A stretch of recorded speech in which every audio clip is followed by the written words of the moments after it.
Salam alaikum, marhaba bikoum pour un nouvel épisode Tag Salabalon. Aujourd'hui, on continue la deuxième partie de notre entretien avec Ma'amar Djebbour.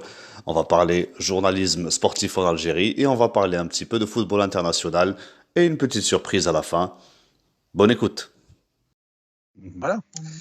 Très bien, parfait. Donc, on va passer à un autre point, c'est le journalisme sportif en Algérie. Et Ma'amar, vous qui êtes dans le domaine depuis plus de 30 ans, aujourd'hui, on a les chaînes de télévision privées, on a des consultants, etc. Mais on remarque que aujourd'hui, la technologie existe en Algérie. Pourquoi est-ce qu'il n'y a pas de palette d'analyse tactique, est-ce que ça parle pas, pourquoi est-ce que ça ne parle pas avec des stats, avec des projections, comme ce que se fait à l'étranger? Alors là, moi, je suis pas responsable de ces chaînes. Mais vous avez entièrement raison. On parle. Vous avez des fois des émissions qui durent 4 heures, c'est du jamais vu, même au cinéma, j'ai pas vu ça. Mais bon, ça, c'est pas un problème. Non, mais c'est vrai, c'est réel, c'est pas non, je sais, je peux pas qualifier, sinon je vais me faire que des ennemis. Non, c'est-à-dire non, au-delà, yani, oui, bien sûr, sans rentrer dans la polémique, mais c'est-à-dire c'est possible. Mais c'est Pourquoi pas la est-ce que polémique, mais vous avez raison, vous êtes en train de défoncer une porte ouverte. Vous avez entièrement raison. J'ai insisté, j'étais en Coupe d'Afrique des Nations, c'était en Égypte. Et je me suis intéressé à la télévision égyptienne. Ils ont une chaîne qui s'appelle Sport On ou un truc comme ça, Sport One, je sais plus. Mais les gars, qualité des consultants, les moyens technologiques d'analyse, tous les derniers trucs, ils les avaient.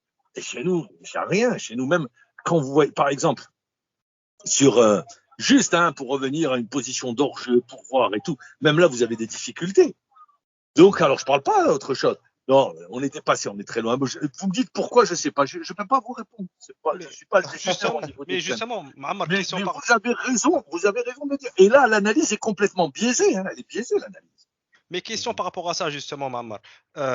Est-ce que Ntali, ça fait 30 ans que tu observes l'évolution, le journalisme dans la radio, la télé, etc. Est-ce que c'est La justement radio, le c'est plus fan... compliqué. La radio, C'est plus compliqué d'avoir des retours, effectivement.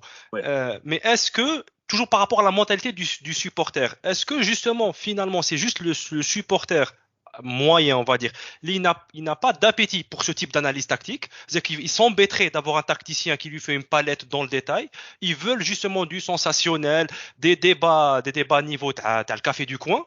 Ou là, est-ce que c'est juste qu'il y a vraiment un décalage culturel, c'est-à-dire qu'il y a de la demande il y a de la demande côté auditeur, côté fan, pour des débats poussés. Parce que ce qui fait un peu mal au cœur, on va dire. Je vais vous dire, les téléspectateurs, parce que les Algériens, moi je les vois, les Algériens c'est des mordus de foot, c'est des mordus. Justement, voilà. Non, ils aiment le foot. Et ils aiment. Mais pourquoi tous maintenant ils se désintéressent? Ils se désintéressent de ce qui se passe sur la télé, ils se désintéressent. La majorité, ils vont sur YouTube, ils voient des séquences, mais sinon ils se désintéressent. Au début, ça les faisait rire. Maintenant, ça les fait plus rire. Voilà, je veux dire, il y avait de l'humour à la manière de parler. Voilà, maintenant c'est plus drôle. Maintenant c'était drôle au début. Pas rire, c'est devenu même lourd à la limite. Et puis il y a des règlements de compte. C'est plus dans les règlements de compte. Donc le téléspectateur algérien adore l'analyse sérieuse. Et ils sont là, moi je les vois, je les suis. Quand il y a des analyses. Par exemple, chez nous à la radio, on a un consultant qui s'appelle Sid Ahmed, il analyse, il est clair, il est précis. Il y avait avant un Hadis, il le faisait également. Non, les choses se passent. Nous n'avons, par exemple, je parle à la radio, mais les télés, donnez-leur la technologie, donnez-leur une analyse sérieuse. Les gens vont prendre, ils vont regarder, vont s'intéresser. Non, c'est pour ça que je vous dis c'est faux. L'idée que les gens ne s'intéressent pas, c'est faux. Ils adorent l'analyse pointue. Et ça, ils adorent. Voilà. Après, si vous voulez, vous savez, à quoi j'assiste? J'assiste à de l'insulte, j'assiste à de l'invective, j'assiste à des gars qui connaissent tout, ils sont capables de vous parler comment la fusée aérienne a décollé, comment est-ce que... Ah, c'est le pugilat, c'est des séances de pugilat, c'est des séances de pugilat, c'est pas des séances de football. Ça parle de tout sauf de tactique ou de football. Voilà. Ce qui se passe autour. Moi, je veux bien que les gars qui viennent parler aient un vécu, au moins un vécu. Bon, soyez sérieux. Parce que même quand tu nous parles de la technologie et tout, à notre petite échelle, on n'a pas de moyens, on a des outils qui sont pour la plupart gratuits, mais parler tactique, ça demande pas beaucoup d'argent, ça demande pas beaucoup de techno à faire des palettes. Écoutez, vous savez, avant de parler des matchs de l'équipe d'Algérie, je me suis intéressé à un logiciel pour venir en conférence de presse après les matchs ou le lendemain des matchs, pour venir parler à l'entraîneur, poser des questions sur la base de chiffres, et non venir sur la base de ce que je pense ou de ce que je pense pas, ou de ce que, de ce que j'ai vu, oui, mais voilà. Mais en restant toujours sur le football, en respectant les choix de l'entraîneur. Il ne s'agit pas, nous, tout de suite, on condamne, on insulte, on démolit ce qu'on a construit, ce qu'on a aimé. Voilà, c'est bon, je sais pas. Culture. Et puis vous avez une mode. Peut-être que j'ai vieilli également en prenant de l'âge, c'est la mode du buzz. Vous avez des gens qui je vous raconte une histoire. Il y a un gars qui arrive et qui vient et qui, très simple, et qui va à la télé et qui nous dit on a décidé, il y a eu l'arbitre, on a changé l'arbitre lors de la Coupe d'Afrique des Nations. L'arbitre n'avait même pas été désigné. Comment il va le changer? Et les gars, et tout le monde gobe, et tout le monde y va, et il croit, alors vous êtes là quand vous dites, non, mais soyons sérieux, les gars. Non, mais toi, tu connais pas. Bon, je connais pas. Bon, vous avez raison. Je voulais que je vous dise. C'est un bon. Très bien. Très bien. Alors, Mamar, juste un point sur la fédération. On a lu que le tournoi de Montaigu, la participation, les jeunes, les U20 et les U17, si je me trompe pas, pour le tournoi de Toulon et de Montaigu a été annulé. Faux. C'est pas. Voilà, je voulais avoir votre confirmation. Toulon est maintenu. Montaigu est annulé. D'accord. Vous savez pas pourquoi? Ouais. Parce qu'on a lu sur Twitter. Moi, perso, j'ai lu sur Twitter, il n'y a pas d'argent. J'ai pas voulu croire à ça, mais. Faux. Le directeur technique national est passé sur les ondes de la chaîne 3 pour dire faux, il y a de l'argent, c'est pas un problème d'argent. Montaigu, on n'y va pas parce que l'équipe ne peut aujourd'hui rivaliser. Vous savez, Montaigu, c'est une Coupe du Monde. Ah, c'est une Coupe du Monde, exactement. Ouais. Voilà, vous le savez, je sais que vous le savez. Ah, c'est une Coupe du Monde. Donc, si vous allez traumatiser les jeunes qui iront. Vous allez les traumatiser à la sortie de cette compétition. Donc, il y a des phases, tout se construit. En revanche, à Toulon, l'équipe d'Algérie sera. En Espagne, l'équipe d'Algérie sera présente. Il y a un tournoi de l'UNAF. C'est pour ça que je vous dis également sur les réseaux sociaux, il faut faire très attention. Faut prendre avec des pincettes, faut recouper, faut aller à la source. Je l'ai lu, cette information, tout comme vous, mais je savais que c'était pas vrai. C'est pas possible. Vous savez que la fédération, je vais vous le dire, elle est encore plus riche que par le passé, parce qu'elle a de l'argent placé et a eu des taux d'intérêt. Je vais pas revenir je me suis intéressé à la question et j'ai posé les questions, donc j'ai eu les réponses. Voilà. D'accord. Très bien, donc on va passer à la dernière partie, Mammar. On va faire un petit quiz avec vous, d'accord, concernant vos préférences dans le football. Alors, je sais que vous êtes fan du CRB. Et je sais que vous êtes fan du un mordu CRB. C'est mon club, je l'aime. Je suis ça fait amoureux plaisir. de mon club et j'ai le droit. Non, pourquoi? J'aime mon club. Non, mais je vais vous dire, nous sommes, vous allez dans n'importe où. En Algérie, il y a beaucoup d'hypocrisie. Ne me dites pas, vous avez un club, vous aimez vous un club, l'autre aime un club. Tout le monde, tous les journalistes, c'est pas vrai, on est des êtres humains avec. J'aime mon club, mais dans le même temps. Et mais je vous dis, j'attends les résultats, je suis très critique également. C'est pas pour ça que dans mes commentaires, je vais dire quand le CRB a tort, le CRB a tort. Quand le CRB a raison, le CRB a raison. C'est pas pour ça que je vais favoriser mon club par rapport à d'autres. C'est faux. C'est l'idée qu'on a parce qu'on dit qu'on aime un club, ça y est. Non, j'aime mon club, je suis amoureux de mon club. Et je l'adore. Voilà. Et vous restez objectif, évidemment, bien sûr. Mais bien sûr, mais attendez, mais je voudrais que tous les clubs soient forts. Tous nos clubs soient forts, ça nous donnerait une superbe compétition. Mais c'est ça tout l'intérêt. Et ça tirerait vers le haut le niveau. Mais c'est ça tout l'intérêt. Après, vous avez grandi, vous n'allez pas vous renier, non? Vous allez vous dire aujourd'hui, j'aime pas ma mère, j'aime pas mon père. C'est pas possible. Vous avez grandi avec cet amour-là. Donc c'est pour ça. Très bien. Parfait. Alors, donc je sais aussi que vous êtes fan du Bayern de Munich. Je me trompe pas. J'adore le Bayern. J'ai grandi, j'étais gosse. Algérie Bayern de Munich, j'étais venu au stade, j'étais venu voir le Bayern. D'ailleurs, j'étais en train de regarder les photos tout à l'heure. 1-0 pour le Bayern, but Breitner. Je m'en souviens comme aujourd'hui. J'étais gosse, j'avais les portraits, le poster géant de Franz Beckenbauer, de Maier. J'avais la photo dans mon cartable du Bayern. J'étais un fou du Bayern. J'ai grandi avec le Bayern. Il y a pire qu'au Bayern. Être fan du Bayern, c'est pas que être fan du Lokomotiv Moscou. Ça aurait été plus étonnant. Non, j'ai grandi avec cette génération qui avait remporté, rappelez-vous, c'était d'ailleurs une finale qui avait été rejouée contre l'Atlético Madrid avec, c'était Schwarzenbeck qui avait égalisé à la toute dernière minute en 1974. Et ils avaient gagné après 4-0, 4-1 contre l'Atlético Madrid, après la victoire contre Leeds United au Parc des Princes et la victoire contre Saint-Etienne. Le triplé, ils avaient réussi 3 fois consécutivement à garder la Coupe d'Europe. Donc j'ai grandi avec cette génération-là. Très bien. Alors, donc on va commencer par le quiz. Le quiz. Alors, Je suis pas préparé à ça. C'est non, pas mais non, c'est pas des, c'est par rapport à vos goûts personnels, etc. mal. Donc, si je vous disais votre joueur international préféré de tous les temps, et pourquoi? Algérien? Non, Algérien? international. International. قبل ومن بعد Algérien. International. Bon, je vais vous dire.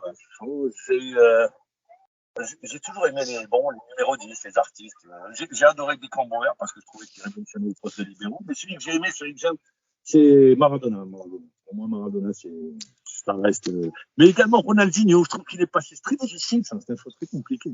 Les artistes, j'ai toujours adoré les artistes du ballon rond, mais bon. Pelé, je l'ai vu jouer, mais j'étais gosse, hein. Pelé, je l'ai vu jouer, après j'ai revu les vidéos. Mais j'ai grandi avec Maradona et j'ai adoré Ronaldinho. Ronaldinho, je l'ai adoré. Pour moi, il est passé à côté d'une très, très grande carte. Il aurait dû avoir tout autre destin. Comme beaucoup de Brésiliens, malheureusement. Comme beaucoup de Oui, Brésiliens. Lui, c'était vraiment le génie. Lui, c'était le génie.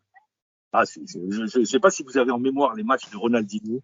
Oui, quand il était à Paris, Barça. Quel joueur, quel joueur. Le seul souci, c'est que Ronaldinho, au final, quand on fait la rétrospective de sa carrière, il a peut-être 4 ans de top niveau. Oui, il domine le football mondial, par contre. C'est que ces 4 ans, il est injouable. Voilà, exactement. Ensuite, moi, ma théorie, c'est qu'il s'est dit, j'ai atteint le max. Je suis au haut de la montagne, je peux pas faire mieux que ça. Après, c'est on roule, on fait ce qu'on veut, on joue quand on veut. Il est particulier comme joueur. Vous savez, un soir, il est à Paris, il va faire la fête toute la nuit, il rentre à 6h du matin complètement bourré. Le soir, il fait gagner Paris, il marque 2 buts. Bon, c'est Ronaldinho, c'est les Brésiliens. C'est ça. C'est particulier, mais c'est un très grand joueur. Mais pour moi, bon, disons, allez, Maradona, le regretté. Maradona également, parce qu'il fait gagner son équipe en 86. Ramzi, t'as ton joueur préféré pour le coup? Pardon? Non, Ramzi, justement, pour confronter l'idée. Ramzi, ton joueur préféré, Taya? Alors là. Parce que tu l'as challengé, à ton tour. À mon tour. Quand j'étais jeune, mon idole, c'était Christian Vieri. Voilà, c'était Vieri, Bobo Vieri. Ouais, vous avez Cruyff également. Cruyff qui est un grand joueur aussi. Mais celui qui m'a fait le plus vibrer, c'est Ronaldinho aussi, je vous rejoins, parce que moi, ce que j'ai vu, en fait, c'était du condensé, c'était sur 3 ans, mais Oujder 3 ans, c'est Oujder Oujmadaroche en 10 ans, ou en 15 ans. Ah, oui, voilà. Tout à fait. Alors, votre joueur algérien préféré de tous les temps? On va dire, j'ai grandi avec Belloumi. Très bien. Ah, je pensais que vous alliez dire l'Almas, mais bon.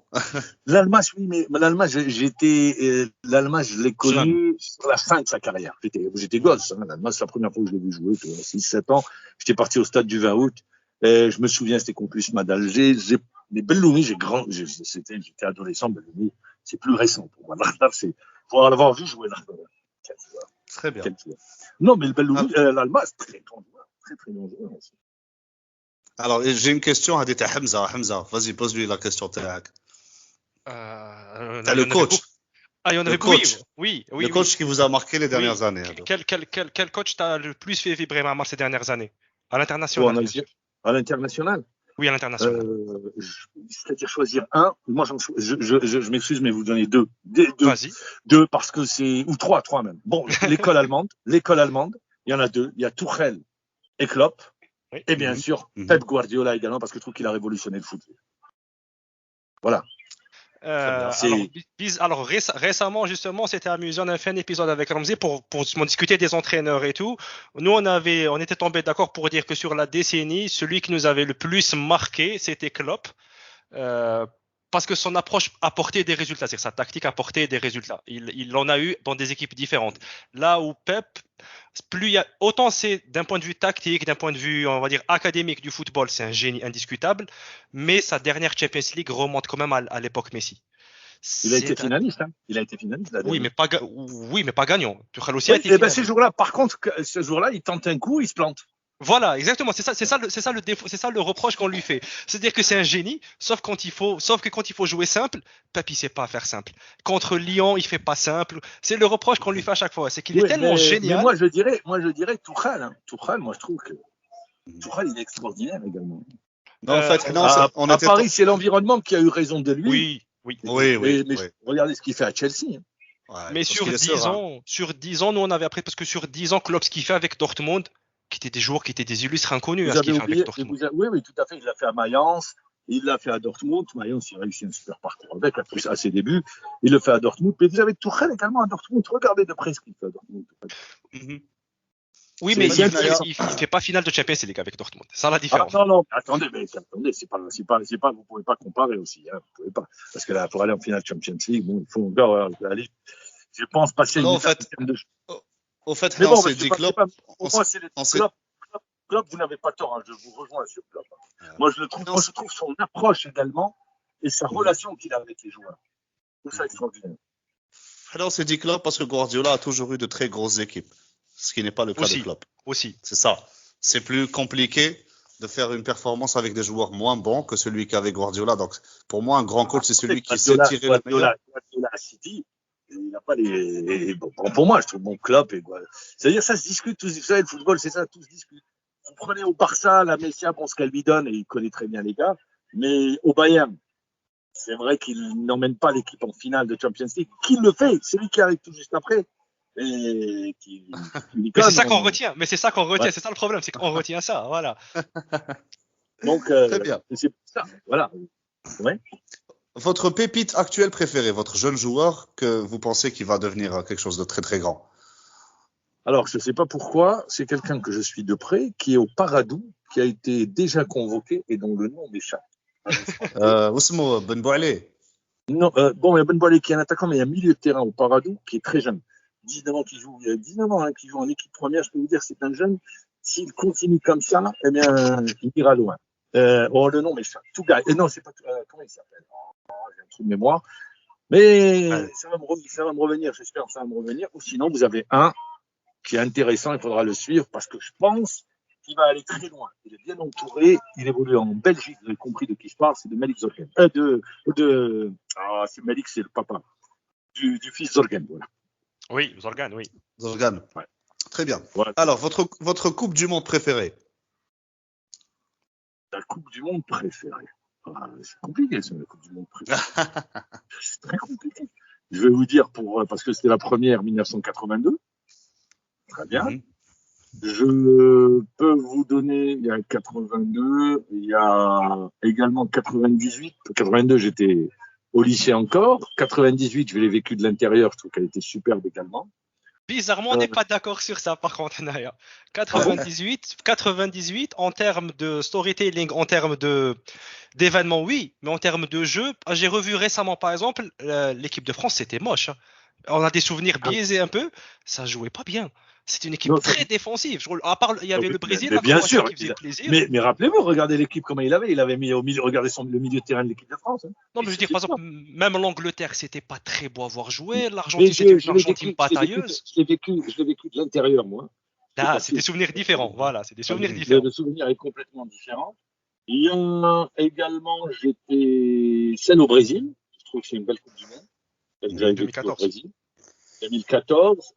Voilà, mais après, j'aime bien parce que je supporte l'Allemagne. Je suis supporter de l'Allemagne. Donc, d'accord.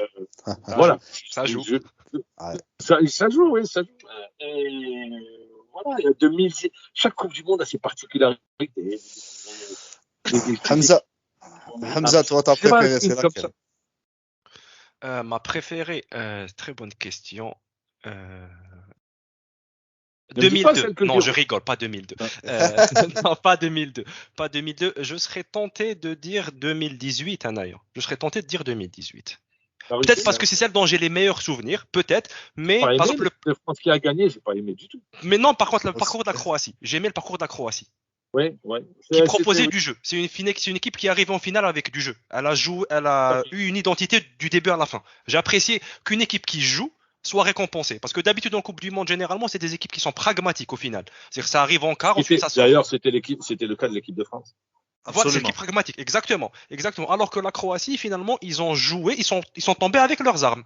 Mais au moins, ils ont été récompensés. Finale, quand tu arrives en finale, moi, j'ai bien aimé sur cette coupe. Voilà. Alors maintenant, ça me revient parce que moi, ça me revient sur cette coupe du monde. J'ai bien aimé la Belgique qui est tombée en demi-finale, mais j'ai bien aimé le jeu proposé par la Belgique. Par exemple, voilà. Cette demi-finale, voilà. Je m'en souviens. Elle perd, mais ça a été une équipe qui proposait du jeu également, les Belges. Avec voilà, une donc superbe équipe. moi, je trouvais que c'était intéressant. C'est-à-dire qu'on avait eu des équipes qui étaient récompensées en jouant plus. Ensuite, bon, la France gagne en temps pragmatique, mais bon, il y a eu des belles équipes quand même. Très bien. Anna, la mienne, c'est 2006, sans aucune hésitation. Parce que, pour une raison Parce que évidente. non, mais je sais parce que l'Italie, pas du tout. Parce que c'est la Coupe du Monde pour moi qui a eu le plus grand nombre le plus grand nombre de grands joueurs concentrés en un seul tournoi. Qui تشوف l'armada, qui تشوف les effectifs de l'Angleterre, l'Italie, l'Allemagne, le Brésil, Portugal, France, Gaza. C'est pas une époque c'est une Coupe du Monde où il y avait le plus de talents en fait, regroupés en un seul Ouais, tournoi. c'est vrai. C'est vrai. Très bien. Alors, Ma'ammar, Messi ou Ronaldo? Moi, je répondrai pas comme ça. Je dirais, j'ai eu la chance de voir deux très grands joueurs en même temps. Oui. Deux très grands joueurs en même temps. Et je ne sais pas si dans les années futures, on aura cette chance-là. D'avoir deux talents hors normes, tels que Messi et Ronaldo, avec, regardez le nombre de buts qu'ils ont marqués, l'impact qu'ils ont eu sur les succès de leur club, le bonheur qu'ils nous ont donné à travers leur rivalité, mais à travers les matchs et le spectacle qu'ils nous ont offert. Moi, je dis les deux en même temps. Ronaldo, c'est le boulot, c'est un bosseur comme pas possible, et justement, est talentueux. Messi, c'est naturel chez lui, c'est naturel. Je voulais que je vous dise, le gars, il est capable de prendre, lui à lui tout seul, d'éliminer 4-5 joueurs, de voir avant tout le monde, de prendre des bonnes décisions. Voilà, c'est deux grands joueurs. Et du coup, juste par rapport à ça, justement, question. Là, en ce moment, on voit que les deux joueurs, ils sont un peu dans le dur, dans des conditions différentes, bien sûr, on ne compare pas. Et il y a beaucoup de fans, beaucoup de supporters, beaucoup qui commencent quand même à les critiquer vertement, en disant oui, c'est une des joueurs médiocres. Est-ce que l'opinion Takenta, c'est juste que c'est l'âge et qu'ils ne sont pas devenus médiocres, mais ils subissent le corps il fait leur âge, donc c'est normal que les performances sont moins bonnes. Messi ne peut plus éliminer 6 joueurs sur un dribble, par exemple. Est-ce qu'il faut qu'on s'attende à des performances comme ça, ou là, c'est vraiment, ils sont vraiment en dessous de tout? Alors bon, je dis pour Messi, il faut attendre. Messi, attendez, il fait 15 ans ou 20 ans, je ne sais pas combien d'années au Barça, très bien, et puis il change. C'est tout un autre environnement. La période d'adaptation, elle est là, ça prend du temps. Moi, je me souviens, je ne sais pas si vous vous souvenez, je sais pas, si vous avez eu la chance de voir un joueur qui s'appelait talentueux, qui s'appelait Kevin Keegan. Oui. Qui passait de Liverpool à Hambourg. Il lui a fallu une année pour pouvoir s'adapter. Et la deuxième année, il gagne la Champions League. D'accord? À l'époque, c'était la Coupe d'Europe des clubs champions. Tous les joueurs connaissent. Alors, en plus, dans un club pendant 20 ans, il arrive, tout change, tout son environnement, les coéquipiers, également, la langue. Disons-le, la langue, et puis également l'impact. C'est-à-dire, il vient dans un nouveau club, il s'installe dans le vestiaire, c'est pas le patron. Très bien. Donc, ça prend du temps. Ça va prendre peut-être un an. Moi, pour Messi, je demande encore, j'attends. Je veux pas dire ça y est, c'est terminé, le gars, c'est l'âge. L'âge, moi, j'y crois pas, c'est des bosseurs.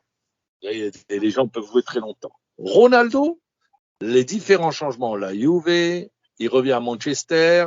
À Manchester, bon, c'est un parcours très contrasté, avec des moments très forts. Et là, avec le nouvel entraîneur, ça se passe pas très bien. Donc, il n'est pas en réussite en plus. Donc, à partir de là, je dis, est-ce qu'il a fait les bons choix de retourner à Manchester United? Je pense que Cristiano a fait une erreur. Cristiano a fait l'erreur concernant sa carrière, le jour où le Real gagne la Champions League européenne, où au lieu de festoyer avec ses coéquipiers, il balance cette fameuse déclaration où il ne sait pas s'il va rester, quoi, pour son avenir. Et quand il change de club, je pense qu'à partir de ce moment-là, il se met en difficulté. On l'a vu à la Juve et on le voit aujourd'hui avec Manchester United. Mais c'est sûr que le temps a de l'emprise. Peut-être avant, ils rayonnaient plus longuement. Peut-être qu'ils n'auront pas le même rayonnement. Mais c'est des gars qui peuvent vous faire gagner des titres. Voilà. Mais j'attends pour voir. Je n'irai pas comme ça très vite en besogne. Ouais. Très bien, moi je suis d'accord avec vous sur le fait que Messi a changé d'environnement. Ça me rappelle Lizarazu quand il a fait 6 mois à Marseille, il avait 36 ans. Tout à fait. C'était une catastrophe à Marseille. Il a suffi qu'il revienne au Bayern pour qu'il retrouve de belles couleurs. Donc quand tu es dans tes petits souliers, dans ton habitat naturel, dans ta zone de confort et que tu quittes à un âge avancé, c'est compliqué. Même Buffon a vécu ça au Paris Saint-Germain. Bon, et puis tu as aussi le fait qu'il ne joue pas le même rôle à Barcelone qu'au PSG. Barcelone est une identité de jeu particulière, une manière de jouer. Les coachs ont beau changer, Il y a quand même Mais une manière de le jouer. jeu à Barcelone, on jouait pour lui. Voilà, ce qui est pas le cas à Paris. Par exemple, là, il dézone beaucoup. Parce qu'on a tendance à dire que Messi, il n'est pas décisif. Oui, Ah il si, n'est plus décisif à Paris, non, d'un point de vue but. Oui, il n'est plus très décisif. bien. Il marque plus Mais non, autant. regardez, On n'arrête regardez pas, les c'est le passes meilleur qu'il passeur fait. d'Europe. C'est le meilleur passeur d'Europe. Il a 10 Très bien. passes D. Regardez le rayonnement quand il a le ballon. Moi, je l'ai vu le dernier match contre le Real. Bon, Verratti, à un moment donné, il se rate complètement. On lui donne un bon ballon à Messi. Donc, c'est pour dire. Bon, il y a des. Allô. Oui, oui, on t'entend, Oui, oui, Marc. oui, on t'entend. Il y a des moments, on l'a vu, Messi, eh bien, on lui donne pas dans le bon tempo, il trouve pas les solutions à côté, les déplacements des joueurs. Donc, moi, je dis, dans le jeu, c'est vrai qu'il marque pas, et dans le jeu, eh ben, et le gars, moi, je trouve qu'il est bon. Mais bon, ça lui a pris du temps, parce qu'il faut qu'il soit bien physiquement. Le seul point où Messi, il y a eu un coup de moins bien individuellement, c'est qu'il rate des choses qu'il ne ratait pas avant. À la finition, par exemple, pour l'avoir vu pas mal cette année en championnat, il rate des finitions que d'habitude il ne rate pas, des prises d'initiative des fois qu'il ne fait pas, c'est que très souvent, il tentait le coup en solo. Là, on dirait qu'il sait qu'il y a avec lui Mbappé ou il y a d'autres joueurs avec lui, il se sent moins obligé de prendre d'initiative offensivement. Il prend moins de risques, Il dézone beaucoup plus, il joue plus proche de ses milieux de terrain par exemple, il est plus intéressé par combiner avec eux pour sortir de la pression et lancer un Mbappé. Et Beaucoup vous de gens pouvez pas pensent que c'est demander, pas bon. Vas-y, vous Mohamed. pouvez pas demander à Messi en perte de balle d'aller courir et de défendre. Non, non, Il le fait pas, il l'a ça, on jamais s'en fait. fout. C'est Moi, un non, jeu, non, pour attendre ça. pourquoi, non, pour sûr. Regardez, moi, j'aime bien, vous dites on s'en fout, mais je suis sûr, tout comme moi, vous avez suivi les analyses d'après-match. Oui. Où il y a des arrêts sur image ou des comportements, sur le déplacement de Messi en perte de balle. Ça a toujours On été dit le cas. non, il fait pas les efforts, il Ça a fait pas le toujours été premier le cas. rideau. Ça a toujours été. Oui, mais le dire aujourd'hui, alors qu'avant c'était le cas également. C'est un gars qui, on l'a vu sur un match, ne court pas beaucoup, mais le jeu était fait de telle sorte, ou disons, que le gars, quand il prenait le ballon, il savait où il allait, il avait les solutions, il prenait les risques, il cadrait également. Là, on l'a vu, il va tirer le coup franc. Peut-être s'il était à Barcelone, il aurait marqué contre le Voilà, Real. exactement. Voilà, c'est ça. Sur ce point-là. Par exemple, par exemple, le face-à-face qu'il fait où il veut piquer la balle fort Courtois. On l'a vu réussir, par exemple, dans des situations plus compliquées que ça à Barcelone. C'est peut-être ensuite, il y a l'aspect mental. On ne sait pas dans sa tête qu'est-ce qui se passe. Est-ce qu'il est content d'être là ou pas? Ça joue un rôle. Mais là, pour Non, Messi, il doit être content. Là. Je suis sûr qu'il doit être content. vu sa fiche de paye, je pense pas qu'on puisse être malheureux avec sa fiche de paye. Je vais pas parler d'argent, mais bon, vous l'avez dit. Mais c'est une réalité. Il y a peu de gens qui sont tristes sur un jet ski. Mais voilà, vas-y, Ramsey. Alors, Mamar, pour ou contre la VAR? Pour la VAR. Même si ça tue, mais pour la VAR. Parce que je trouve qu'il y a eu beaucoup de matchs. La VAR réduit l'erreur, réduit l'erreur ou l'injustice. Elle réduit l'injustice, la VAR. Donc c'est pour ça que je dis oui, bon, pour la VAR. Très bien. Alors, on a parlé tout à l'heure de la La Coupe VAR, elle d'Afrique. m'énerve. Pardon, la VAR, elle m'énerve juste sur les. Quand par exemple, vous regardez le championnat d'Angleterre, vous regardez également, j'ai vu le match Champions League, c'est-à-dire sur les hors-jeux, c'est vraiment pratiquement on est au millimètre bientôt. Voilà, c'est là où ça m'énerve là-bas. Ouais, c'est robotisé, ça robotise trop le. Voilà. Le et ça a changé la manière de défendre également. Ça nous donne beaucoup plus de buts là-bas. C'est vrai, c'est vrai, tout à fait. Très bien. Alors, on a parlé tout à l'heure de la Coupe d'Afrique. Aujourd'hui, on passe à des formats à 24 équipes, pareil pour l'Euro, et bientôt la Coupe du Monde qui passera à 48. Vous êtes pour ou contre la Coupe du Monde à 48 équipes? Ça va tuer le spectacle.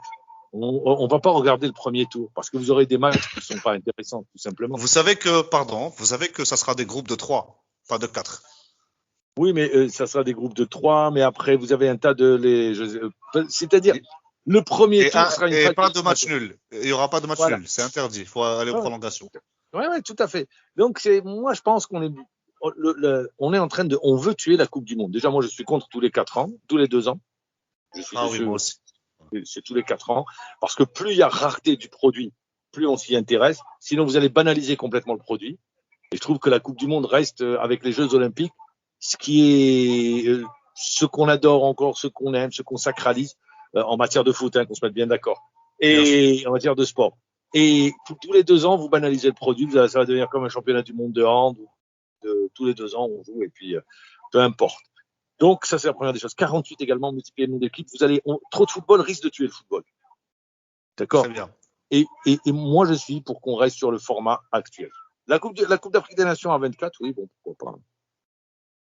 Mais au bout d'un moment, par exemple, à 24, au bout d'un moment, c'est que tout le monde participe. À ces rythmes-là, on va finir avec une Coupe d'Afrique où tout le monde participe. 24, non. 24, non, mais si on n'arrête pas d'augmenter le nombre, c'est ça la question. Il faut pas faudrait poser une limite. 24, c'est le max. 24, voilà, c'est exactement. Voilà, 24, j'ai compris maintenant. 24, c'est le max. Comme pour moi, 32, c'est le max. Parce que pourquoi ils le font? Mais attendez, il faut pas se raconter l'histoire. Pourquoi ils le font?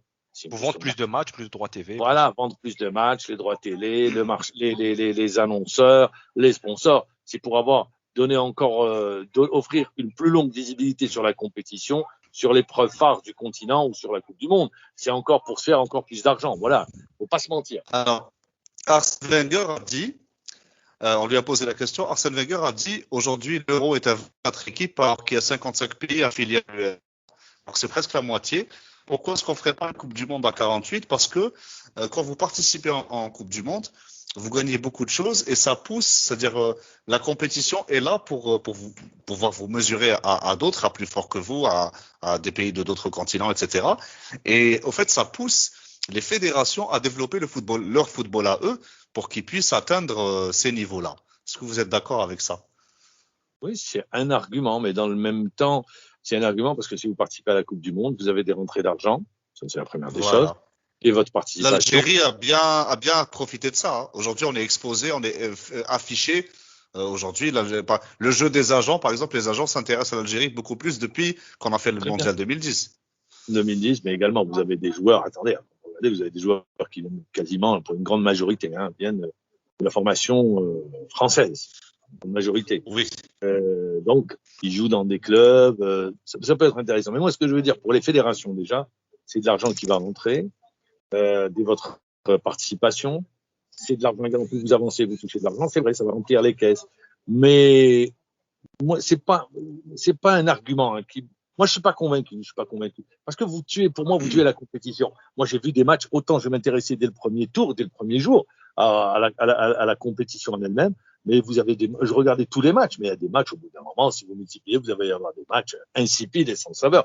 Je vais vous poser une question. Le dernier Euro, est-ce que vous avez suivi tous les matchs? Non, déjà le premier tour, moi, j'ai pas vu tout le premier tour. Déjà. Merci. Et c'est la même chose, j'ai pas vu tout le premier tour.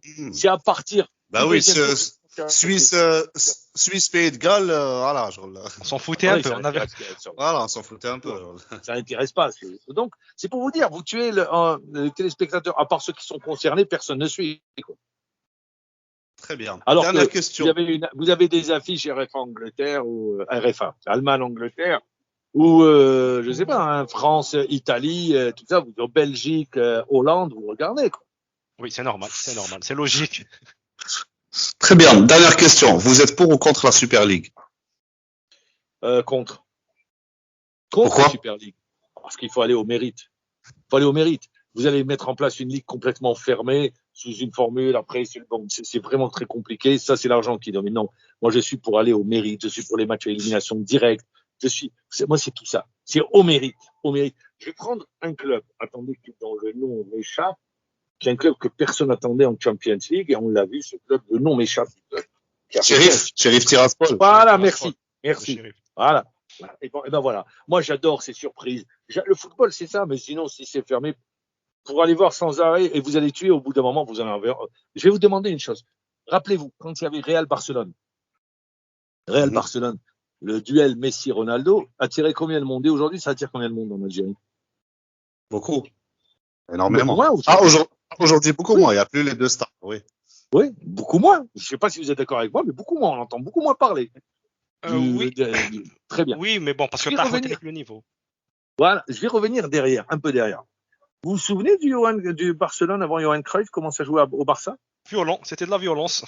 Merci. Ah non, on te rassure, hein, parce que ça la ballon, on est des fans de foot, donc on est objectif par rapport à ça.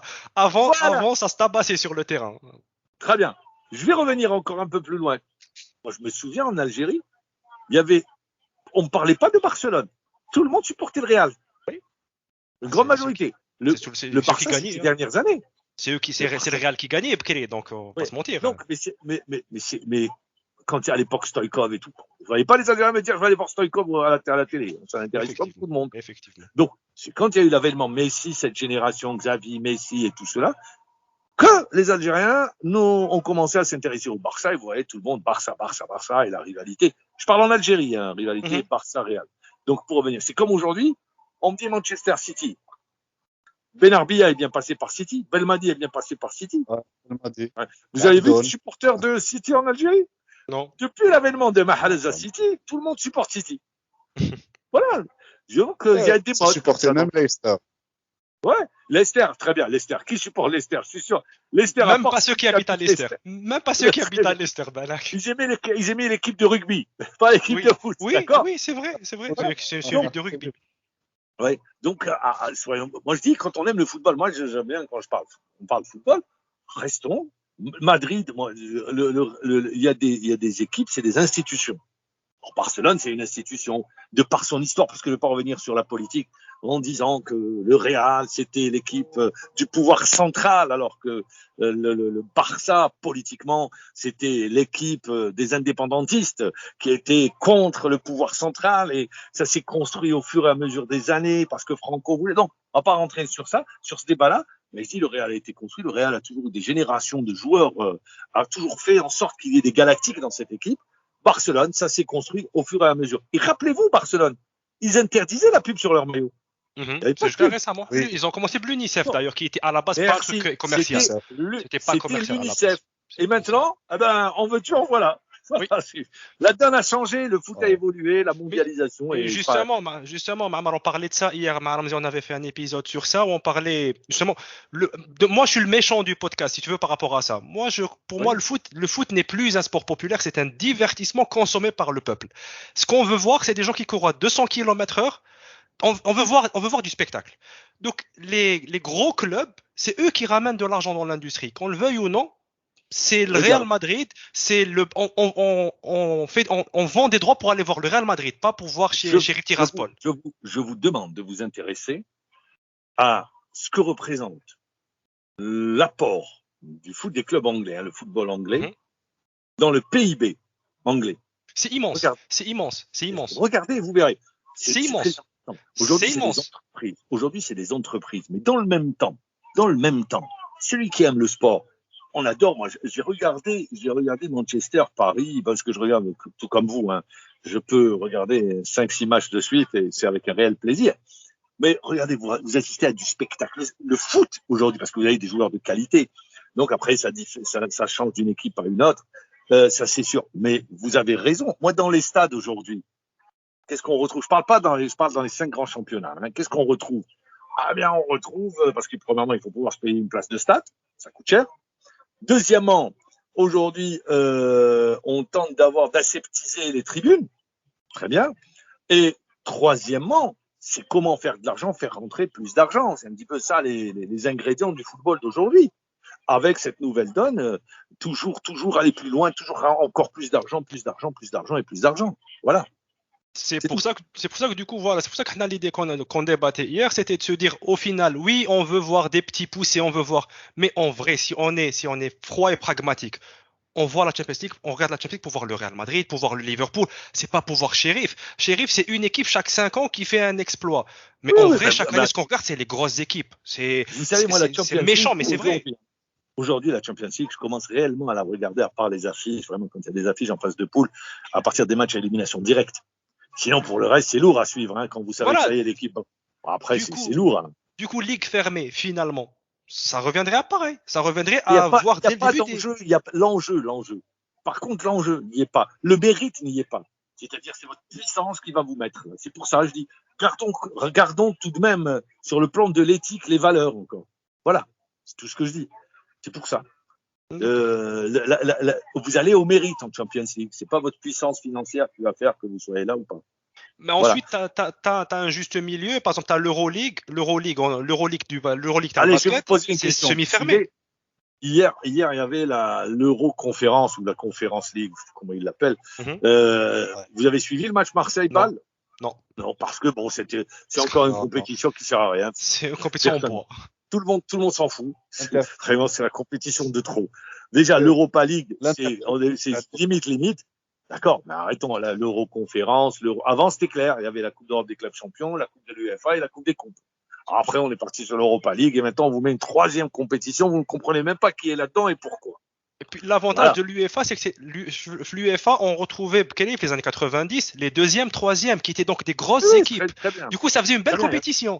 Alors que maintenant, c'est les quatrièmes, cinquièmes. C'était l'indice UEFA qui vous permettait pour chaque nation d'avoir un certain nombre d'équipes dans la compétition. Voilà. Le deuxième, troisième, donc vous aviez certains avaient 2-3 équipes, d'autres 2 équipes, tout dépendait de votre indice UEFA ou classement. Mais aujourd'hui, tellement tout est mélangé, on vous reverse, on vous remet, on vous mélange, c'est très compliqué à suivre. Donc c'est pour ça que je dis qu'on le vainqueur de la coupe Pardon? Le vainqueur de la coupe aussi. Celui qui gagne la coupe, il est qualifié à l'Europa League, par exemple. Les coupes nationales arrivent difficilement à se maintenir. Hein. Ouais. Personne ne suit ça. Hein. Même en Italie, par exemple, c'est très important, ou là en Angleterre, mais reste surtout l'Angleterre. Si la FA Cup parce qu'elle est historique chez eux, parce que c'est leur plus vieille compétition. Mais sinon, c'est l'aspect historique. Regardez les demi-finales que vous avez en Italie. Elles sont superbes. Peu de personnes n'accordent l'importance. Hein. Oui. Voilà, c'est de belles affiches. C'est pour dire. On risque de tuer ce type de compétition. Et puis, ça risque de se faire au détriment du champion. Vous mettez une Super League, vous ajoutez la Coupe d'Europe des clubs champions. Ou quand est-ce que les championnats risquent de perdre également en valeur? Vu qu'il n'y a pas le Graal à la clé, quoi. Ouais, voilà, la multiplication. Et puis, il faut penser à la santé des joueurs également. Très bien. Alors, Hamza, tu as un truc à ajouter? Non. Pour moi, normalement, c'est bon. On a fait le tour des questions qu'on avait, je pense. Très bien, parfait. Donc, Ma'amar, on te remercie vraiment pour. C'est moi qui vous dis merci, c'était un moment agréable, vraiment agréable. Plaisir était pour nous, Ma'amar. Plaisir était franchement pour nous. Merci. J'ai découvert, c'est agréable. Je constate qu'il y a vous êtes aussi passionné que moi de foot, voilà, tout simplement. C'est un plaisir de parler avec des gens qui nous parlent d'autre chose que Hada, il s'est battu avec Hada. Quand on parle football, nous on est preneurs. Voilà. Très bien, merci beaucoup en tout cas avec ça, Ma'amar. Merci beaucoup, Hamza. Donc, c'était l'épisode. Merci beaucoup d'avoir été avec nous et on se dit à très vite, Inch'Allah. Au revoir. Merci, au revoir.